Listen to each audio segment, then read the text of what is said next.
Welcome to Coach Ryan's Corner. I'm Ryan Hall. Today's video was the second in a three-part series on just what exactly it is a life coach does. Now, I'd like for you to keep this in mind, okay? I'm giving you an incredibly high-level overview. I mean, so high that you probably wouldn't be able to see the earth if you held the camera out to the exact level. It gives you a sense, the essence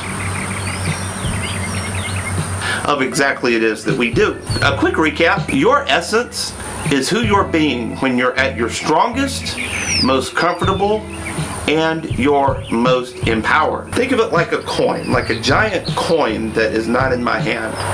Heads, there's your essence. On the flip side, on tails, there is where we meet your survival mechanism. Now, one thing to keep in mind before we go much further here: essence is neither good nor bad. Survival mechanism is neither good nor bad. A few months ago on this channel, I put up a video called Meet Steve. I didn't really know I was going to be doing this life coaching thing back in September. Now, let's just say that Steve is just the all-encompassing personification of my survival mechanism. Now, this little voice that lives in your head, don't look at me like that. Yes, I just said that I heard voices in my head. Shut up, you do too. Your survival mechanism, aka the little voice that lives inside your head,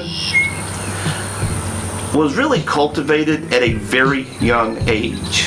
I'm not sure of the exact ages, but I've heard anywhere from like between 3 and 10 years old. Think back to when you were a kid. You're walking along and you find a dog that you would like to pet. But this dog is snarling and foaming at the mouth. Chances are you don't want to pet that dog. The word rabies may mean something to this kid, but they won't really be able to internalize it. Did something stop you from petting that dog?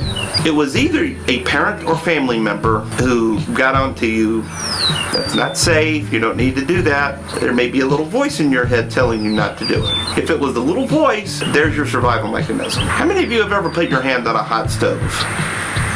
Now, I did it by accident, well, and also because I'm just straight up dangerous in the kitchen. But I have put my hand on a hot stove before. It sucked. Yes, it did. I learned from that point forward that unless it was an accident, that you don't need to do something like that. That little voice in my head kept me from doing it. Now, where your survival mechanism can get you into trouble is if it keeps you from doing what you want to do with your life. I'll give you a brief example from my own life. Last week, I was at the gym one morning. Now, I have seen this just really cute woman working out, usually by herself. She usually got in her headphones and just really putting in work. But she was doing an exercise that really intrigued me, and I wanted to ask her about it. Now, the old Ryan, if he saw an attractive woman, he would overthink everything. Not this time. Between sets, all I did was just calmly walked over and asked her about that exercise. And then I shook her hand. It was a pleasant experience. I hope to see her again, but it was a pleasant experience, and one that I haven't had with a woman in a while. Admittedly, women are kind of my kryptonite, but that's another video for another time. My point is that if I had let my survival mechanism run the show, I would have never talked to her. I would have talked myself out of talking to her before I even made a step. And my other point is that my essence was a gift to this young lady on that morning. As long as you have some elevation over what triggers your survival mechanism, then your chances of really moving forward are very, very high. Would you believe I can support you in getting elevation over what triggered your survival mechanism? Just send me an email. That's ryan@team-ryan.team.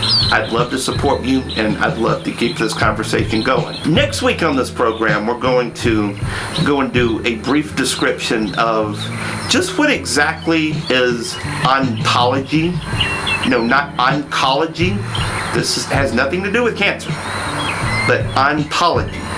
That's next week on Coach Ryan's Corner. I will link in the description box my author profile on the Good Men Project, and you can go and check that out for yourself. Now, one more thing before we go.